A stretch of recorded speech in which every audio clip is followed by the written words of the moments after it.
I never thought I'd be in a position like this. I always trusted my wife, Samantha, 31F. We've been married for 8 years and we have 2 kids together, Ellie, 5, and James, 3. I thought our relationship was strong, stable, and filled with love. But recently, I found myself questioning everything. It all started a couple of weeks ago.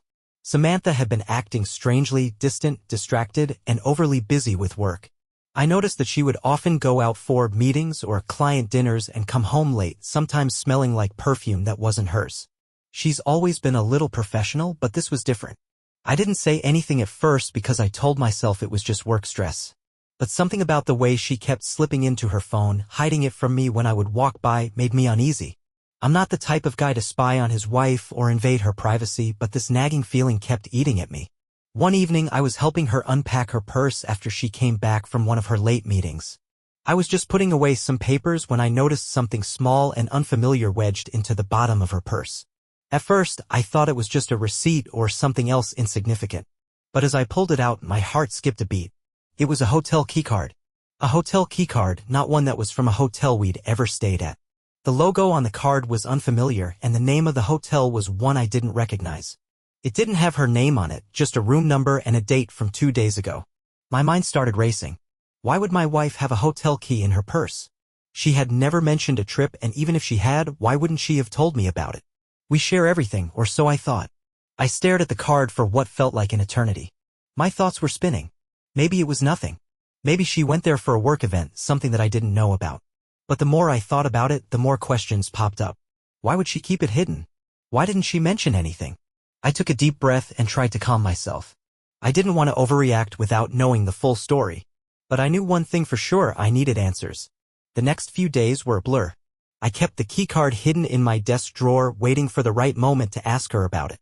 But every time I tried to bring it up casually, I stopped myself. What if I was wrong? What if I was just being paranoid? But I couldn't shake the feeling that something wasn't right. I had to find out the truth. That weekend, Samantha was heading out again, supposedly for a business conference in another city. As she kissed me goodbye, she looked at me with a smile and told me to enjoy the day with the kids. I smiled back, but inside I was filled with tension. As soon as she left, I decided I was going to follow her. I didn't know where she was going, but I was going to find out.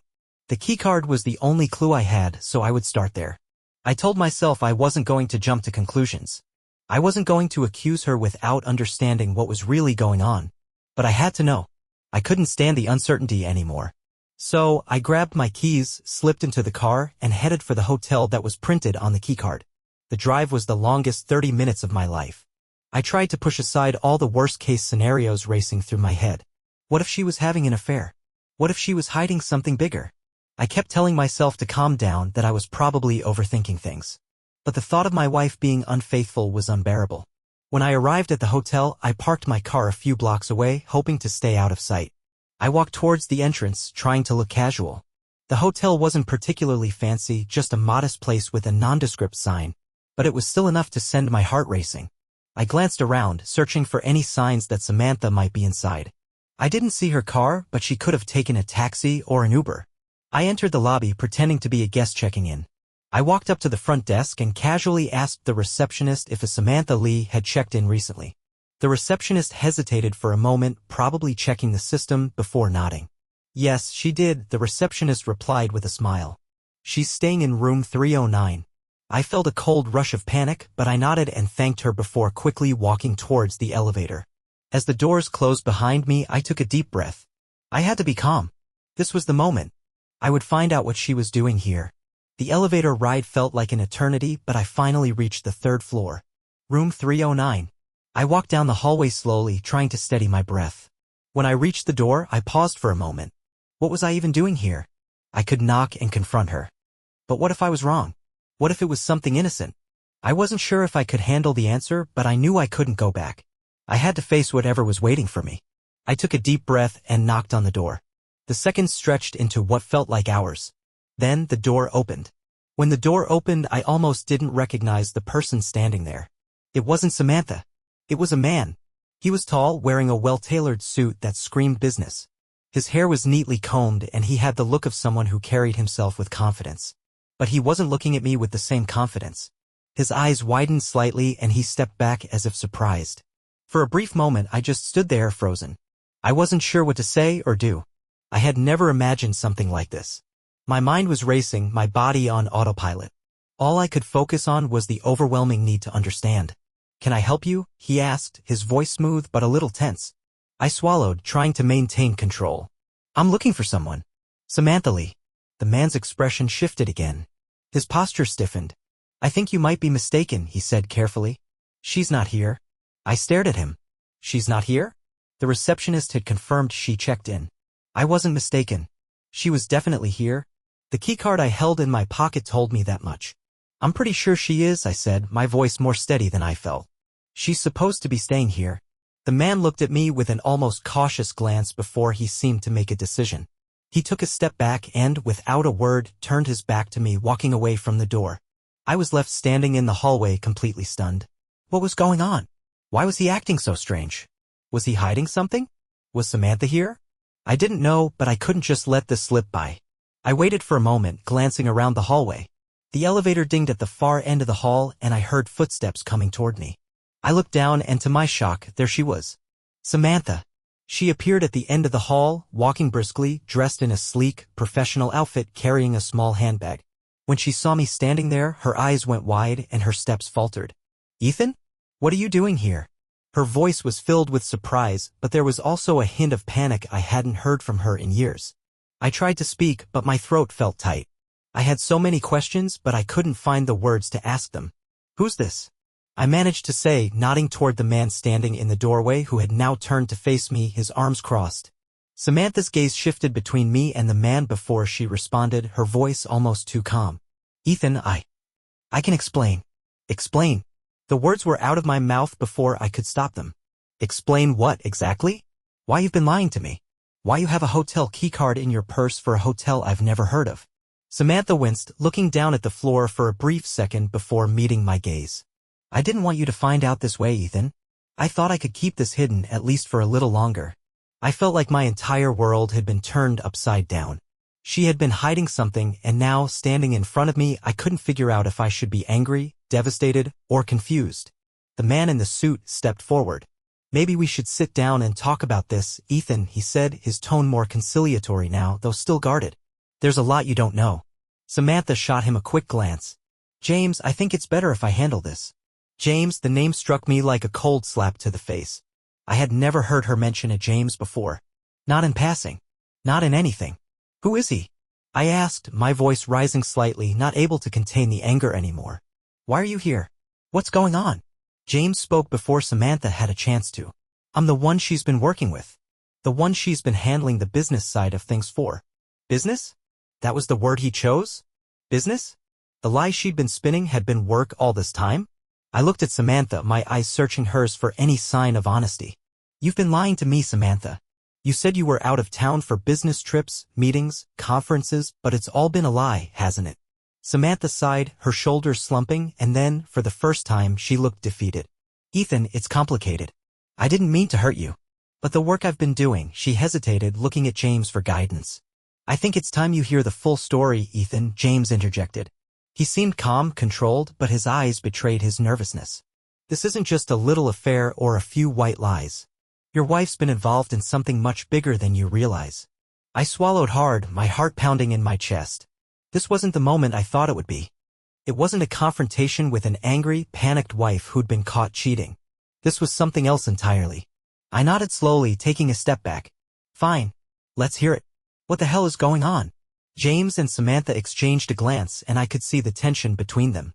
It was clear they were trying to figure out how to explain this to me without making it worse, but at that point, nothing could make it worse. My whole world had already been shattered. Finally, Samantha spoke. "Ethan, what I've been doing, it's not easy to explain. But it was never about you. I didn't want to hurt you." Her voice cracked slightly, but she quickly regained control. "I got involved with James and his company about a year ago. At first, it was just a business deal, but things escalated. We were trying to help his company out of a financial crisis. We were working on a big project. I didn't tell you because I didn't want to worry you. I didn't want you to think it was something more than it was." I shook my head. "So, what was it then? Why were you going to hotels, meeting with him like that?" My voice was a mix of frustration and disbelief. "And don't give me the business excuse, Samantha. You've been lying to me for months. You didn't even tell me about this business project. Why is it only now, after I find a hotel keycard, that you're telling me the truth? Samantha looked down at the ground. I was scared, Ethan. I didn't know how to tell you. I thought I could keep everything separate. But things got complicated. The project we were working on? It involved a lot of money. And I'm not proud of it, but it was dangerous. I felt like I had been punched in the gut. Dangerous? You've been involved in something dangerous and you didn't tell me? Why? What the hell are you talking about? James stepped forward, clearly uncomfortable. It wasn't just business, Ethan. There's a reason your wife needed to keep it hidden. The project was part of a larger operation. We were dealing with investors, high-level investors who weren't exactly playing by the rules. There's money being moved illegally, offshore accounts, and people who would go to extreme lengths to protect their interests. The room seemed to tilt beneath me. I stumbled slightly, gripping the doorframe for support. Wait, you're telling me you've been involved in some kind of illegal business? Money laundering? I don't understand. James nodded grimly. That's the gist of it. Samantha didn't want any of this to affect you. She thought if she kept it secret, it would all go away and you wouldn't be dragged into it. But things got out of hand. I looked at Samantha, my voice barely a whisper. Is this true? You've been lying to me for a year, hiding this from me because you didn't want me to know you were involved in something illegal? Tears welled in her eyes. Ethan, I didn't want you to be a part of this. I didn't want you to be involved in something you didn't choose. I never meant to hurt you. I was trying to protect you. I let her words wash over me, but all I could feel was a deep pit of anger and confusion. You were trying to protect me? By lying? By sneaking around? By keeping things from me? I took a step back. You never thought that maybe I deserved the truth? She didn't say anything. She couldn't. The truth was out and it was too late for explanations. James spoke up again, his voice softer now.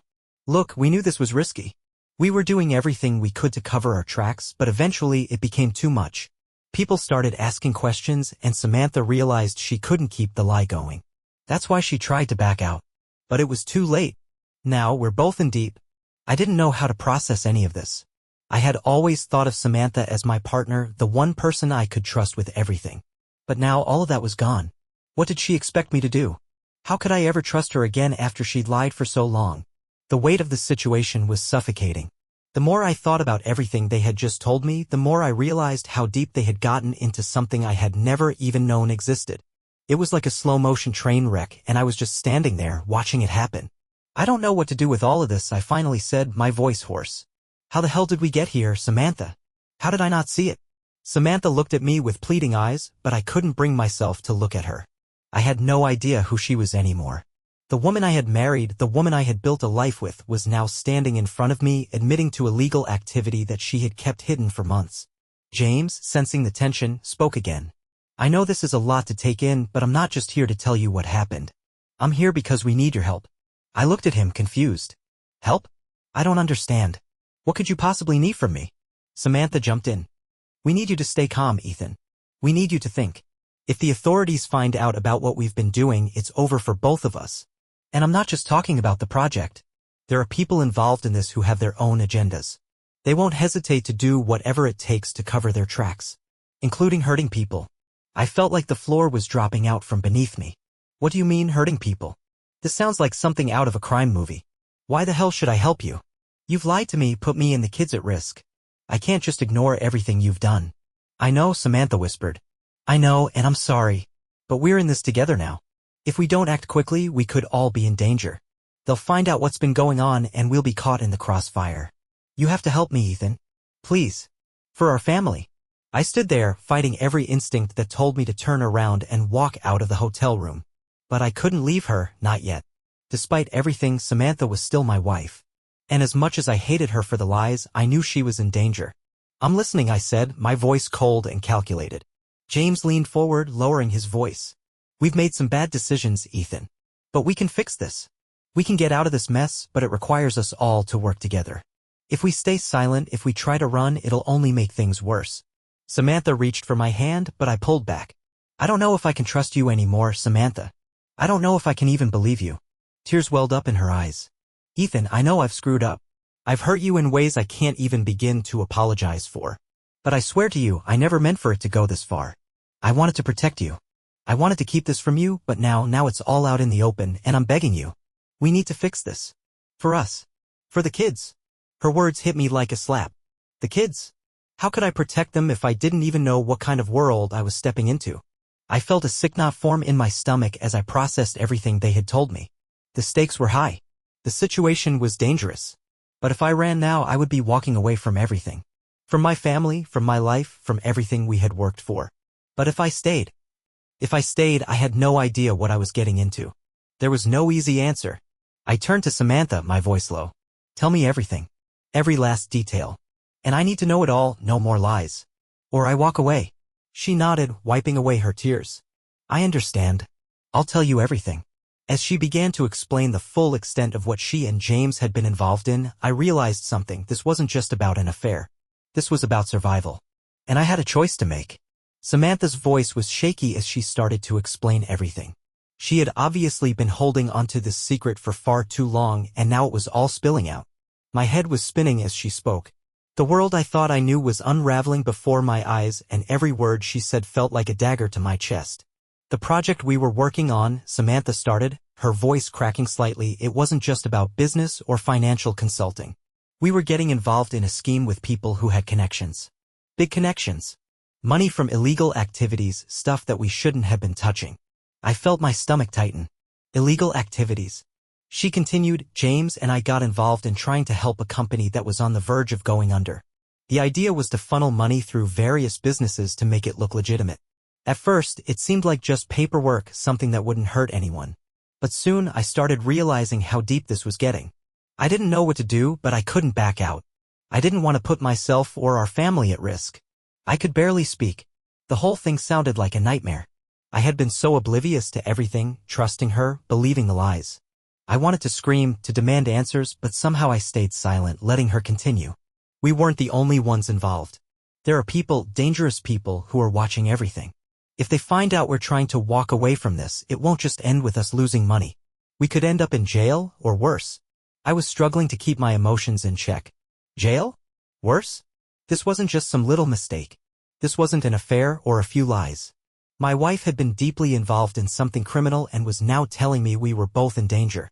I turned to James, who had been standing quietly, observing the exchange between us. And you? You're just as involved. My voice was hard. You're the one who dragged her into this? James shifted his weight nervously but didn't break eye contact. I'm not proud of it, man. I didn't force her into anything, but I did get her involved. I was trying to help her company, trying to get them out of a bind. It wasn't supposed to go this far. I felt a wave of anger surge through me, but I had to control it. Now wasn't the time to confront him about his involvement. We were already in too deep. So, what are you telling me? I asked, looking at both of them. That we're all in danger because of your stupid choices? Samantha shook her head quickly. No. That's not what I'm saying, Ethan. But if we don't act fast, if we don't fix this, she paused, taking a deep breath. We need to get out. We need to get out before the people behind all of this realize we're trying to back out. I felt my pulse quicken. Back out? How could we back out of something so huge? I'm listening, I said, trying to sound calmer than I felt. What do we need to do? James exchanged a look with Samantha before speaking again. There's a way to end this. We can make sure that the money is traced back to the right people, expose the whole operation, and get the authorities involved. We can help them bring down the entire network. But we need to do it carefully. If we go in too fast, we'll be targets. I looked at Samantha. Her face was pale, her eyes wide with fear, but she was also desperate. She was fighting to keep her family safe. And despite everything she had done, I still cared about her. I couldn't just turn my back on her, not with my children in the picture. We need to gather all the evidence, Ethan. Everything. We need to be sure they can't trace it back to us once we hand it over, Samantha continued. I'll help you. I'll do anything to fix this. I stood there for a moment, processing it all. There was so much at stake. I had no idea if we could get out of this unscathed. But I knew one thing, if I didn't do something now, we were both screwed. Okay, I said, my voice steady though my heart was still pounding. We're going to do this. We gather everything we can. And then we go straight to the authorities. I don't care about the risks. We have to do it. Samantha nodded, relief flooding her face, but I could see the worry still lingering in her eyes. Thank you, Ethan. I swear to you, I'll make this right. James stepped forward. We don't have much time. If we wait too long, they'll notice something's off, and it'll be too late for all of us. I didn't need any more convincing. We had to act fast. I knew what I was walking into, one wrong move and everything could fall apart. But I couldn't back down. Not now. Samantha and James left me alone to think for a while, giving me space to process what had just been said. I was exhausted, emotionally drained, but I couldn't afford to let my guard down. Not now. Not when everything was on the line. I spent the next few days trying to focus on what needed to be done. We couldn't waste time. Every moment felt like a countdown to disaster. Samantha and I sat down together late one night, going over everything we had, documents, bank transactions, anything that could prove their involvement. It felt like I was slowly piecing together a puzzle I hadn't even known existed. When I had everything we needed, I called a trusted lawyer. We met at a quiet cafe, away from prying eyes, and I handed over everything we had gathered. The lawyer didn't seem surprised by what he saw, but I could tell from the look in his eyes that this was more than he was used to handling. "You're doing the right thing," the lawyer said quietly, looking over the documents. "But be careful. If they catch wind of what you're planning, things could escalate fast." I nodded grimly. "We're ready. We can't let them get away with this."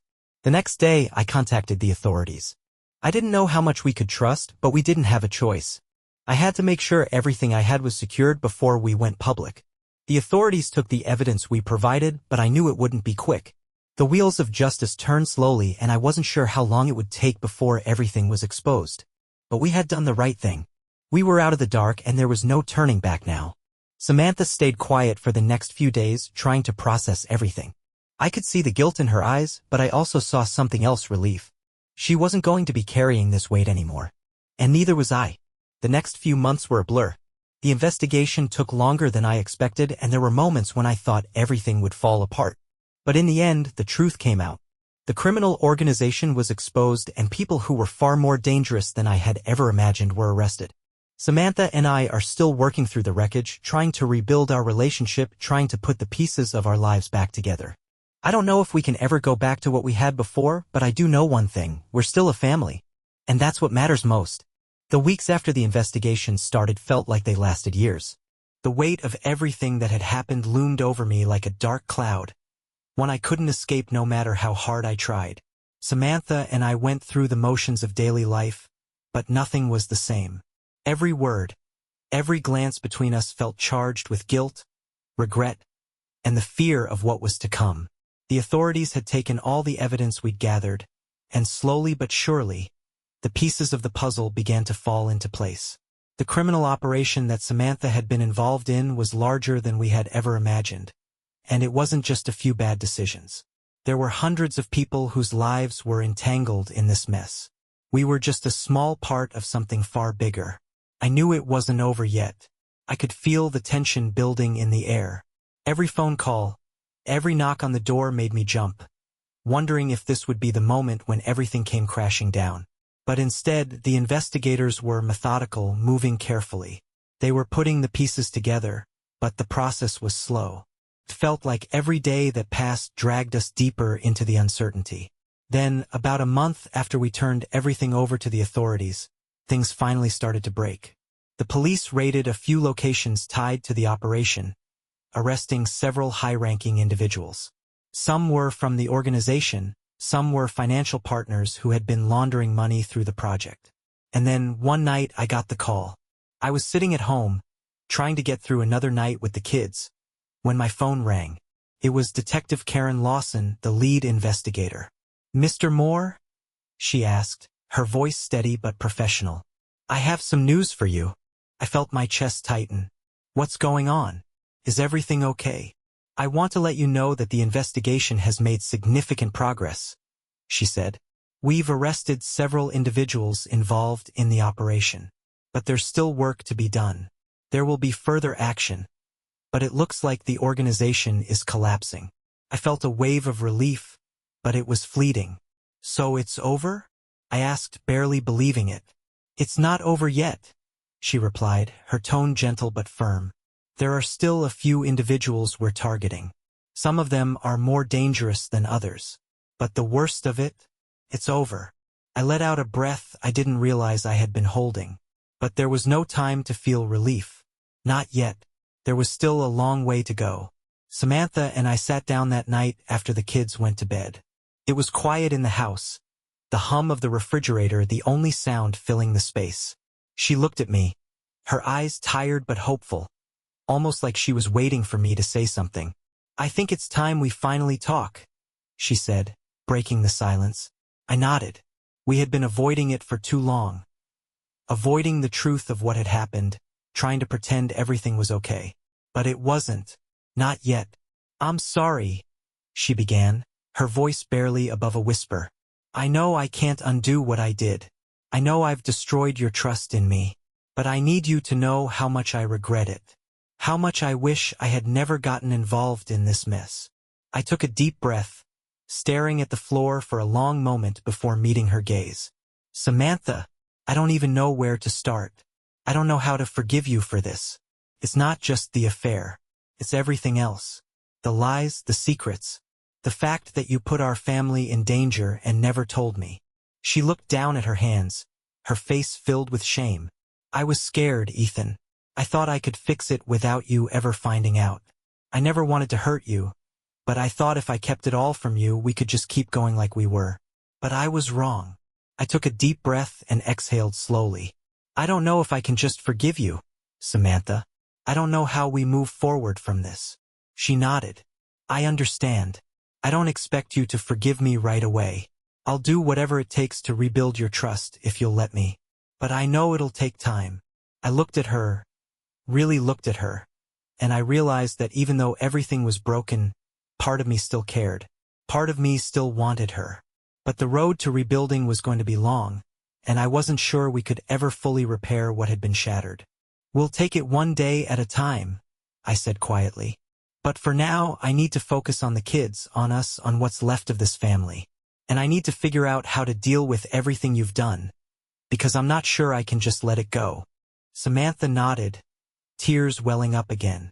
I understand, and I'll be patient. I'll do whatever it takes. I could feel the weight of it all, the uncertainty of what came next. But I knew one thing, there was no going back. The past was behind us, and what mattered now was what we were going to do about the future. And as much as it hurt, I knew I couldn't keep living in the shadows of her lies. If we were going to survive this, it had to be on our own terms, together. But for now, we had to face the consequences of our actions. And that meant accepting the damage, the pain, and the difficult road ahead. In the months that followed, Samantha and I took slow, tentative steps toward rebuilding our relationship. We went to counseling both separately and together. It wasn't easy. It felt like walking on a tightrope, unsure if we would make it to the other side. There were days when the pain was too much to bear, and I wondered if we were too broken to fix. But there were also moments, small moments, when we found a way to connect, when we remembered why we fell in love in the first place. I still don't know if I can ever fully trust her again, but I do know this, we're trying. We're working through the aftermath of everything that happened. There's no quick fix, no easy solution. But for the sake of our kids, we're putting one foot in front of the other. As for the investigation, it ended with the arrest of several key players in the organization. Michael, the man Samantha had been involved with, was sentenced to prison for his role in the operation. The authorities had followed the money trail, and the entire network came crashing down. It wasn't over for them, but at least the worst of it was done. Samantha and I are still trying to figure out what comes next for us. The road to healing is long, and I'm not sure what the future holds. But I know one thing, we're still here, and that counts for something.